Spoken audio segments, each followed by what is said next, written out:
Hi there, I'm Cymber Lily Quinn, and this is Holistic Harpistry 101.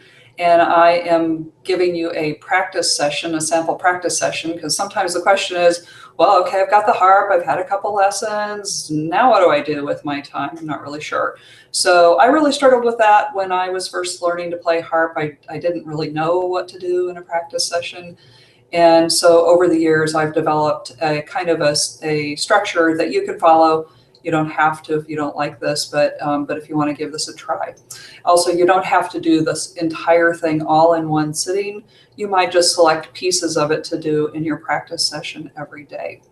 So let's go ahead and get started. So the first thing you want to do when you start your practice session is to do a whole body warm-up. I won't go through the whole body warm-up here because that's in a separate video. Holistic Harpistry Qigong warm-ups, and you can find that on the YouTube channel and also on the website. But you do want to spend some time particularly shaking out your arms and working your shoulders and loosening your back as you're practicing and as you're getting ready to play. If you just sit down and start playing, you can play that way, but you'll just get so much more out of the playing and out of the total experience, the holistic experience, if you involve your entire body. So first things first, Qigong warm-ups. Second thing is to tune your harp. Check your harp every day. These little guys, this is the harpsichord, hold their tune really, really well, so you don't have to do a lot of tuning, but they are harps. Anytime you experience a big weather change, it goes from hot to cold or wet to dry, the harps have wood in them. They will change, particularly the soundboard, because it's so thin. So you do want to tune your harp, and also make it a practice to listen as you're tuning your harp, so that you begin to develop your ear to know when the harp is in tune and when it's out of tune. And then as you begin to develop your ear more, you'll be able to hear it and make the adjustment without needing an electronic tuner. So speaking of electronic tuners, I want to show you a couple different kinds that are out there. This is old school. This is a Chord chromatic. You turn it on and off right here. And if I'm humming a tone, you can see the needle moving around. I'm kind of floating around some note, which is a G. Okay, so it hears the harp directly. There's a little, here we go, microphone here, and then this is for like an electric guitar cable that you can plug in here also, and I'll show you that in just a second. The second kind is, it's a clip-on kind. Here's the clip. Snark is a popular maker. This is a crafter. It turns on here, and yeah, you can see that. So this clips onto the harp. This is made for guitars and ukuleles, and so it's a little tricky to put on the harp, and I'll show you how to do that in just a second. And then also there are tuners. If you have a smartphone, you can use your tuner on your smartphone. So let me show you first of all how this thing works with a cable. So my harpsichord is plugged into, I'll show you, point it down here, you can see, plugged in. Okay, and so this plugs in here. And if I'm tuning, then I can just look at it, look at the dial there. Most often I like to use this one, the clip-on. I feel like it gives it tune, it hears the harp better, I guess. I don't know. I hope you can see here on the top. It's a little out of focus. There we go. So it has a microphone and it has a piezo, which means it's either in a vibrational mode or microphone mode. And this is nice to have if you're tuning your harp in a place where it's noisy and other people are playing. You can tune it by the vibration. It doesn't have to hear. But some of the upper strings on the harp can only be tuned with the microphone. They're vibrating so at such a high frequency that the lower vibrational mode can't pick it up. So you sometimes have to switch back and forth between these two, depending. This again up here for the higher strings, this down here for the lower strings to go back and forth. So this clips on. If you have a harp with levers, it can clip onto the levers right here. Hope you can see that. It clips on. Or just recently, I kind of figured out a way to make it kind of rest on the pins here and be a little more stable that way. And then I will, in a separate video, show you how to tune the harp and take you through an entire harp tuning, top to bottom, so you can see how that goes. So you want to tune the harp. As you get more proficient at tuning the harp, it will go faster. It will take you less and less time. It probably takes me now probably 1 to 2 minutes to tune the harp, because I keep them in tune and I've gotten to be pretty quick at it. Okay. So the next thing, so you've done your warm-ups, the harp's in tune, you both are kind of getting to know each other in this practice session. Then the next thing to do is continue to warm up your hands specifically. So if you might remember in the beginning lessons, we're doing the baby waving. And again, I want to remind you to just notice the muscles here in this lower part of your arm as you're doing this motion. And you can see in my arm that the motion of my fingers is actually coming from the area of my arm here. So remember that your hand isn't just this area, your hand is this entire arm and fingers together. So as you're plucking the strings, all the fingers move together and the thumb comes to rest on top. And many harp teachers call this baby waving. That's how babies wave when they they're baby waving. So this is a great warm-up, and to begin to train your hand and begin the mind-body connection between your mind and your hand, that this is the motion that you always want your hands to have when you're playing the harp, to be closing. Your fingers are not in a fist, but actually closing down here, touching the open palm of your hand. Some teachers say put double-sided sticky tape here, and I've done that. You put double-sided sticky tape here, and then you have to force yourself to come and touch that sticky. It's another way to begin to train your fingers to do this. So baby waving, good. Yeah. Okay, and then you can move your arms this way, leading with your elbows, leading with your elbows. I like to talk about drawing the sound out of the harp by leading with your elbows. I'm so glad I finally learned to swim when I was in my 40s, because I learned to lead with my elbows, and it's come to be this same motion that we're doing with the harp. So this is another thing you can do to begin to warm yourself up. Now you can begin to come to the harp. And what I like to do then is find your D. That's one string up from the C. Let me move the camera a little bit. There we go. I have a harp antenna in my head. Hang on one second.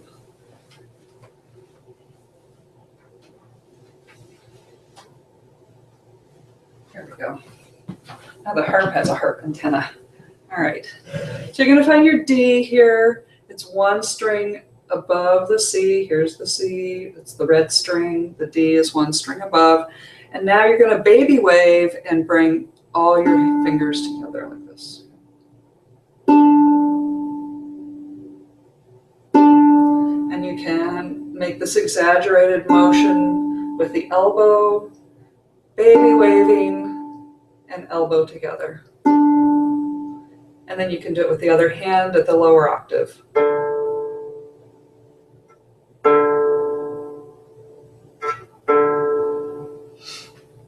Okay, so those are some warm-ups that you can do. That's the next section that I recommend you do. Then we move into kind of technique and exercises. And again, this is really still part of the warm-up, bringing you into the space where you're feeling technically comfortable, where you're physically feeling connected to your body and connected to your harp, so that as we get a little deeper into the practice session, when you're ready to start officially playing songs, you're feeling like madly in love with your harp and your body, and they're speaking well to each other. And so what you think you want to do has a much higher likelihood of coming out your fingers than if you just sat down cold and played. We're just kind of bringing this whole space into the harp. Okay, so now what I want you to do, you found the D. I want you to count 5 strings up from starting with the D. The D is 1, 1, 2, 3, 4, 5. And that fifth note is a special note. It's called the perfect fifth. And we'll talk about it a lot because it also has a lot of angelic qualities to it and a lot of healing qualities to it, the fifth. You'll hear it a lot. So 5 notes up. So in this case, we're starting on a D. So 5 notes up from D is D, E, F, G, A. And you're going to place your index finger on that D, and you're going to play it just like you were before, just pulling lightly in. But now you're not going to, you can lift a little bit with your elbow, but you can't pull away because your thumb is still there, right? Now you can play the thumb. You're going to bring the thumb over and then let it relax here on the hand. You might relax on your knuckle. Mine kind of relaxes up here a little bit more. There's no perfect place. You just find what's comfortable for you. But the main thing is to relax all the tension out of the thumb. You don't want to go, stuck. I'm going to close, close, close. And just do this for a while.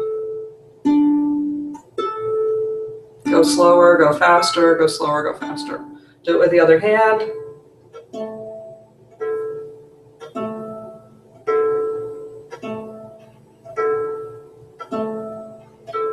Okay, good. So then you can play those together. And I'm now playing with my thumb and my third finger. You can play with the thumb and index finger. And you can go back and forth. And then you can play one note at a time.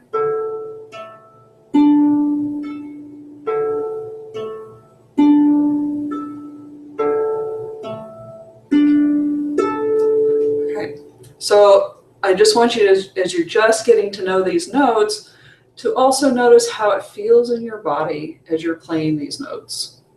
This combination of notes and frequencies calms the body down.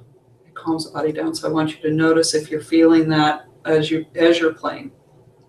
Okay, so now what I want you to do is you do that for 5-10 minutes, however long you feel like, and just feel where the notes are. And again, as you're playing, you're closing the hand, and you're just playing with the very outer edge of your index finger, and all 4 fingers travel together.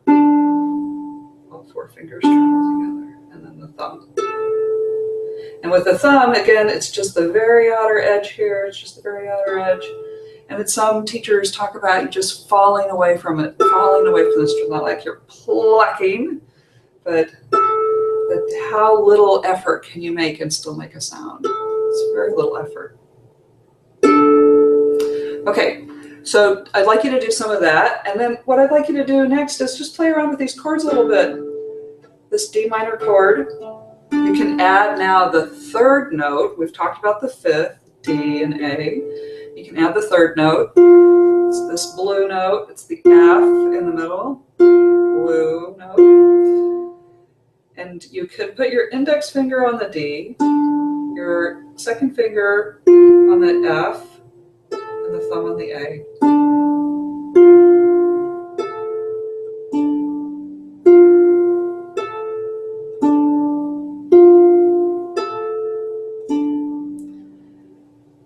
You can do this also in the left hand.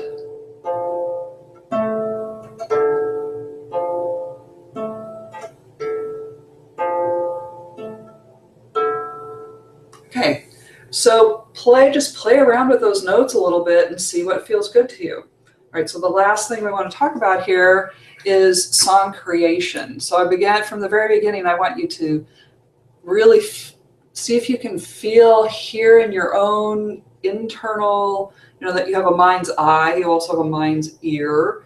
Listen for your own internal music and see if something doesn't start to develop for you. So here's the song creation portion of this workout, or this practice session, is that in the left hand, I want you to play a D and an A. So we're going to do just what we were doing earlier, this. And you can do even really simple, just the D and the A together. And even simpler than that, just the D.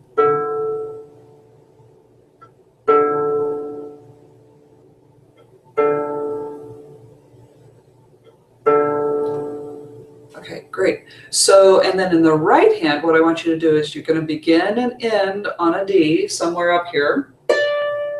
Begin and end on a D. And in between, what happens in between the beginning and the ending D, you can just let your hand roam in time with what's happening with your left hand. So, something like this.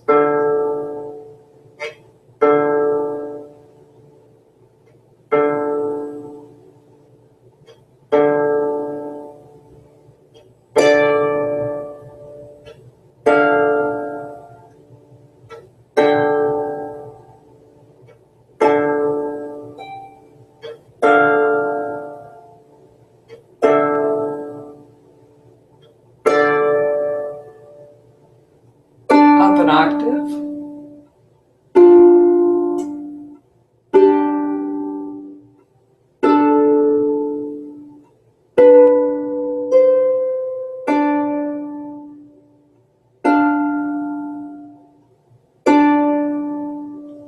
Always begin and end on a D, and it sounds fantastic, and it doesn't really matter too much what you're doing up here. Just let your right hand wander, keep your focus on your left hand, and keep your rhythm steady with your left hand, and just let your right hand wander.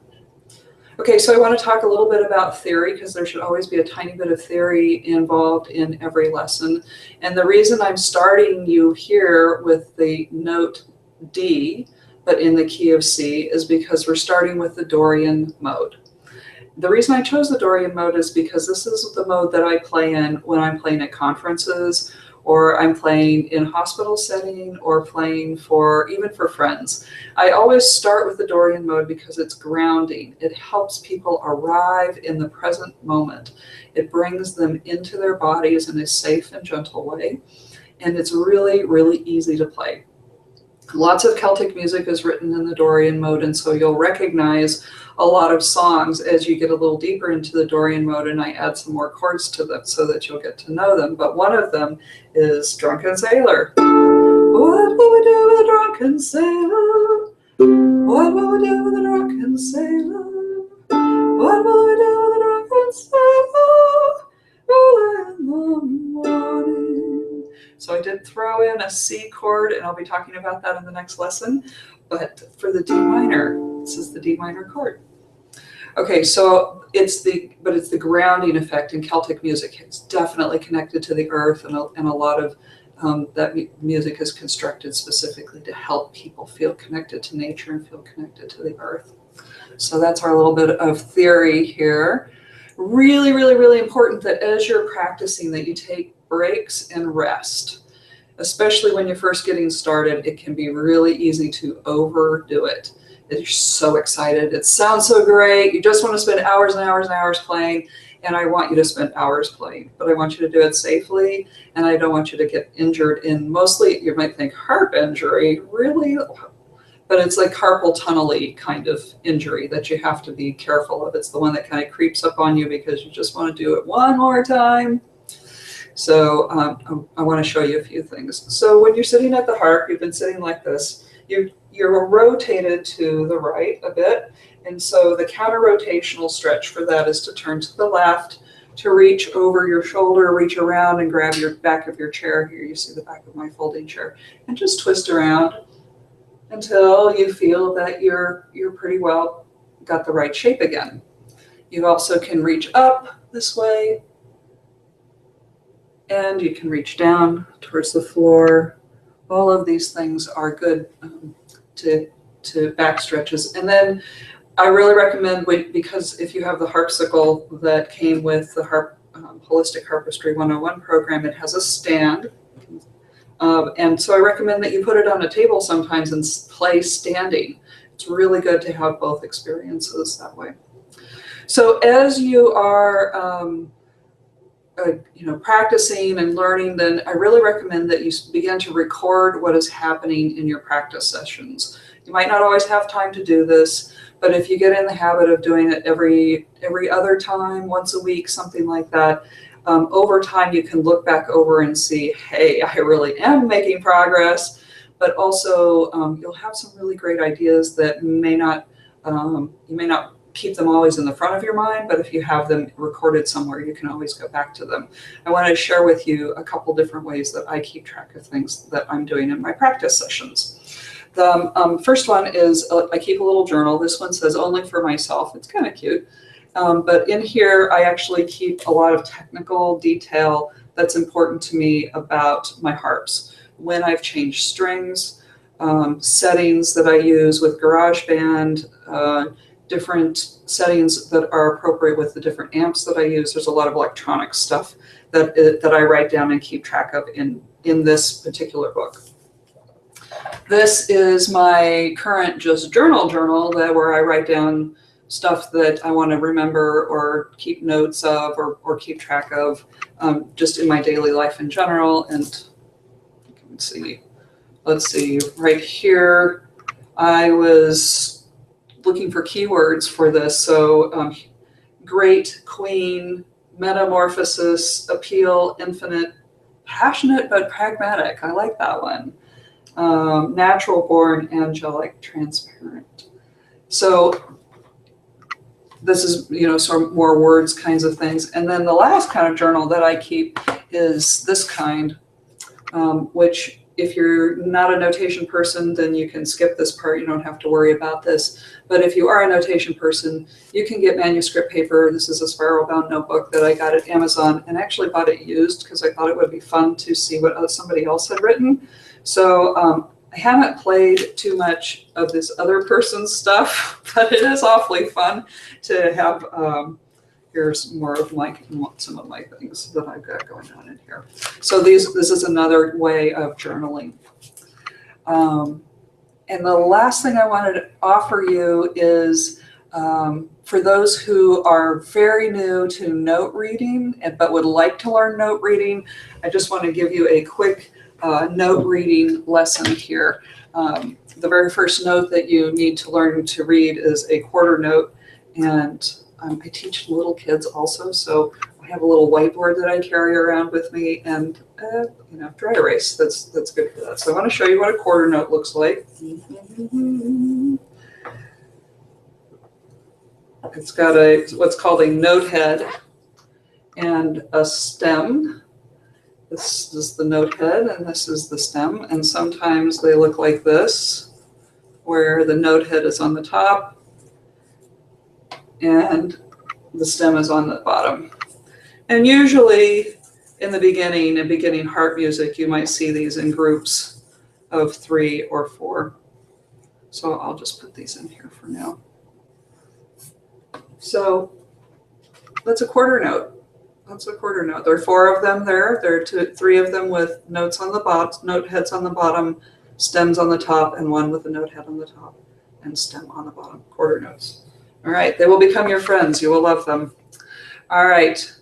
So there's a handout that goes with this that's available on my website. You can check it out. If you have any questions at all about how to, let's see, let me finish everything. So at the very end of your, practice session, record what happened, say thank you to your harp, say thank you to your hands. They've worked very hard for you. And thank you for being with me today, and look forward to seeing you on the next Holistic Harpistry video.